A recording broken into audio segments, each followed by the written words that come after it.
Di sebuah hutan yang lebat, jauh dari peradaban manusia, hiduplah seekor singa muda yang belum terlalu mengetahui dunia dan haus dalam mencari pengalaman. Ia dikenal oleh hewan-hewan lain sebagai sosok yang kuat dan pemberani. Bulunya berwarna keemasan dan surainya mulai tumbuh, memberi kesan bahwa ia adalah calon pemimpin yang tangguh.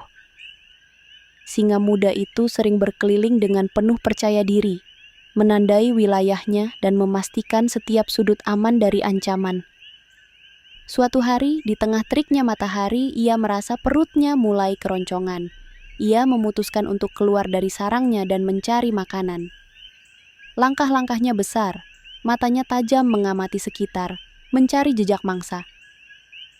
Sambil berjalan menyusuri hutan, singa muda tersebut merasakan angin menerpa wajahnya, memberikan sedikit kesejukan. Dalam hati, ia bersyukur atas kekuatan dan keberanian yang dimilikinya, yakin bahwa tak ada hal apapun di hutan ini yang bisa mengalahkannya. Namun, di tengah pencariannya, ia melewati jalur berbatu yang jarang dilaluinya. Tanpa disadari, ia menginjak sebuah ranting besar yang tajam yang tergeletak di antara bebatuan.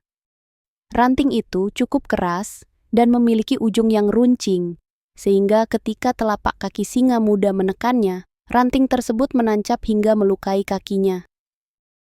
Singa muda itu mengaum kesakitan, merasakan perih yang menjalar dari telapak kaki hingga ke seluruh tubuhnya. Ia menggeram sambil mengangkat kakinya. Ketika ia melihat luka di telapak kakinya, amarahnya mulai menyala. Dalam pikirannya, ranting itu adalah ancaman nyata yang telah dengan sengaja melukainya. Ia merasa bahwa kehormatannya sebagai calon pemimpin yang tak akan gentar telah dilukai oleh ranting yang tampak remeh itu. Kemarahannya terus memuncak, menutup logikanya yang biasanya tajam. Tanpa berpikir panjang, singa muda itu segera menyerang ranting tersebut. Ia membuka mulutnya lebar-lebar dan menggigit batang ranting itu dengan kekuatan penuh. Gigi-giginya menancap pada ranting yang keras. Tetapi bukan ranting itu yang hancur, justru mulut singa muda tersebut yang terluka lebih parah. Rasa sakit baru itu seharusnya membuatnya berpikir ulang, tetapi tidak. Sebaliknya, ia justru merasa semakin marah. Kemarahan yang membutakan membuatnya berpikir bahwa ranting itu sedang menantangnya. Baginya, ranting itu seperti musuh yang mengolok-olok karena ia belum berhasil melukainya dengan cukup parah. Lalu singa muda memutuskan untuk mencoba taktik lain. Kali ini, ia menekan ranting tersebut dengan cakarnya, mencabiknya berulang kali dengan harapan ranting itu akan patah. Namun, meskipun ia mencakar sekuat tenaga, ranting itu tetap bertahan. Di puncak kemarahannya, ia mengerahkan seluruh kekuatannya untuk menghancurkan ranting itu. Ia melilitkan tubuhnya pada ranting, mencengkeramnya sekuat mungkin, berharap dapat menghancurkannya seperti saat ia memburu mangsanya yang lain. Tetapi dan lagi-lagi luka lainnya muncul, yang awalnya ada di kakinya, kemudian mulutnya, dan sekarang di tubuhnya. Namun, ranting itu tetap tidak patah. Singa muda tersebut mulai merasakan tubuhnya semakin terluka dan tenaganya terkuras. Sambil meringis kesakitan, ia berusaha tetap mencengkeram ranting itu dengan sisa tenaganya. Namun, tubuhnya kini terasa semakin lemah dan pernapasannya menjadi pendek-pendek. Matanya yang biasanya penuh cahaya kini mulai meredup. Pandangannya kabur. Seketika, singa muda menyadari bahwa ia tidak akan bisa mengalahkan ranting itu. Namun ia sudah terlalu terluka untuk melepaskan diri. Dalam keadaan setengah sadar, ia akhirnya mengerti bahwa kemarahannya lah yang membuatnya menderita. Seandainya saja ia bisa mengabaikan luka kecil di kakinya dan melanjutkan perjalanannya, ia mungkin sudah menemukan makanan yang diinginkannya.